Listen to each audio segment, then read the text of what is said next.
And interestingly, itong ating si Vice, parang ginawa ng fake news. Is very controversial at maraming asar, maraming buwisit, maraming galit. Although, syempre, hindi naman natin gustong mangyari yun. Masagwa yung ginagawa niya na if only to show power. Pero itong Tesla na to, Vice should consider letting go. Oy mga kuya-kuy, this is Kuya Mike, ang kuya nyo sa Amerika, and this is For the Kuya-Kuy List. Okay, so kagabi, nagulat tayo, nagimbal ako, at at the same time natuwa, no? Para bang at long last,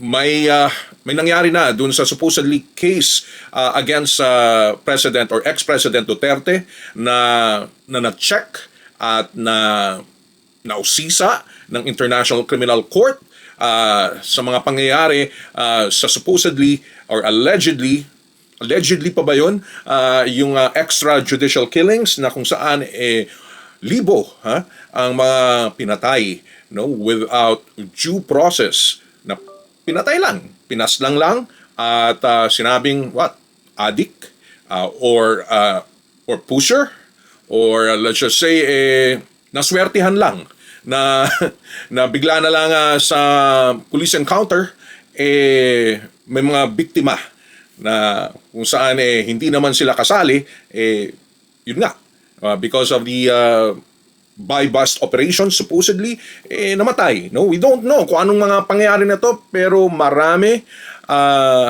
ang namatay. Okay, maraming witnesses, maraming kaso na nilabas, pero so far hindi nga masyadong dininig ang kaso na ito because of the circumstances sa Pilipinas. And it was through Mr.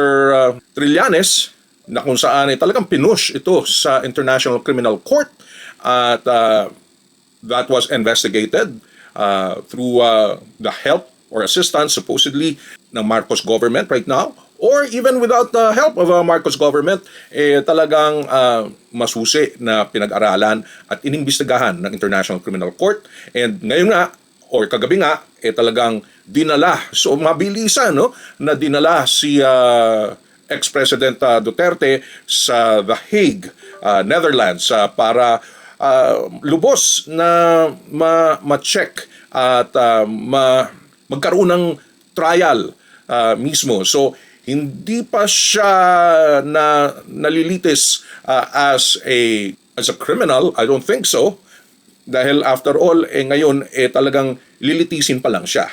So we shall find out, we shall see. There should be a lawyer that should help him out.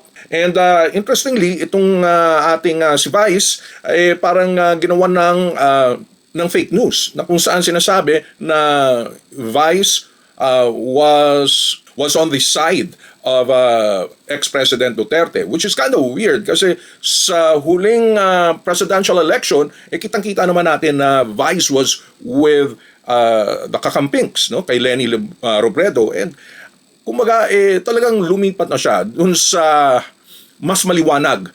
She has promptly said na huwag maniwala sa mga ganitong mga pinagsasabi, no, na kumakampi siya dun sa kay ex-President Duterte. Alright, so speaking of which, ang pag-uusapan rin natin in relation sa politics, particularly here in the United States, kung ano mga pangyayari dito. As you would know, kita naman natin na si Vice probably is one of the very few na nakakuha ng Cybertruck. I think na unang nakita was probably some 2 months ago. Well, I don't know. Ako naman, hindi ko naman nagustuhan yung Cybertruck ni Elon Musk or ng Tesla. Pero it's show of wealth and power, supposedly. So Vice has her own right to acquire yung bagong Tesla Cybertrucks na ito. It's an electric vehicle. Pero I don't know how efficient. It's a little clunky. It's almost pinagtatawanan. Talagang nakukuha yung galit, yung ngit-ngit regarding dun sa may-ari.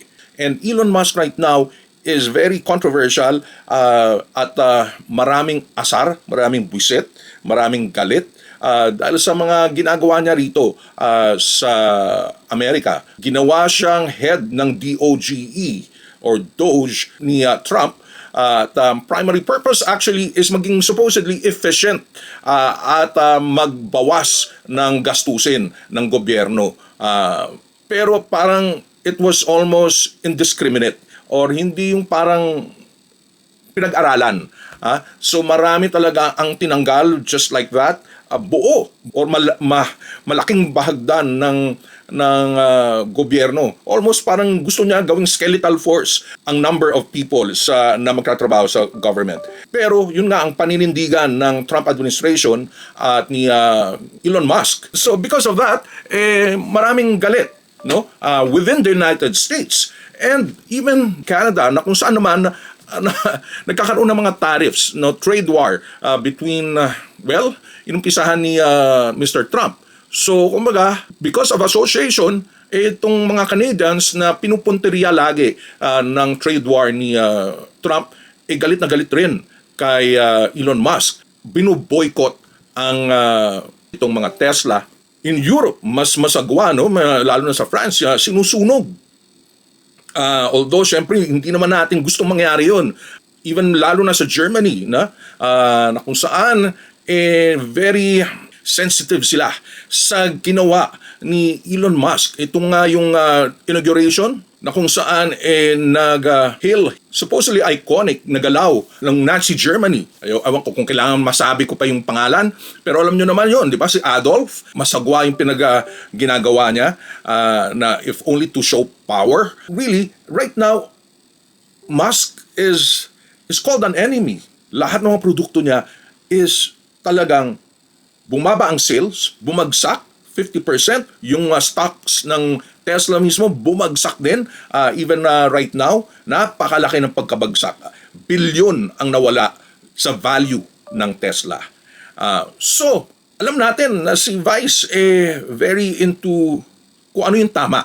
You know, sabi ko nga, marami ng kotse itong si Vice. Hindi naman natin pinapakialaman. Meron siyang Escalade, meron siyang BMW, I think sila Ion, meron pang mga trucks. Pero itong Tesla na to, Vice should consider letting go. If only to show yung pag-side niya against the so-called far-right movement na ginagawa ni Mr. Elon Musk. Meron pa nga nasabi yung kanyang anak, no? Itong anak na ngayon ay babae pero lalaki siya before, so trans woman, hindi ina-acknowledge ni Elon Musk. Parang may galit sa mga trans people. Although at one point ang kumpanya mismo ng Tesla pinagmalaki, I think in 2022, na they were very fair naman sa LGBTQ community. Pero personally, yung sa kanyang association with the far-right movement ng mga Republicans with Mr. Trump, no, parang hindi nila gusto ang even same-sex marriage, no? Kung-question na nga nila yung same-sex marriage. And of course, yung mga trans, pagbibigay ng rights, karapatan sa mga trans women and trans men. And even gay rights in general, no?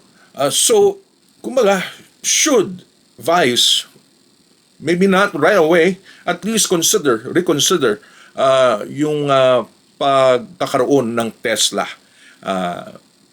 among the pool of cars na meron siya.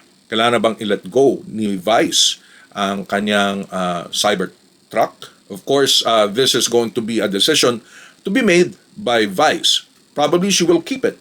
Pero it doesn't coincide sa mga values or set of values na alam natin na meron si Vice. I think kailangan rin pag-usapan or pakialaman, but napaisip lang ako because we know how Vice kind of thinks and kung saan siya pumapanig. So, let's see how this works for Vice.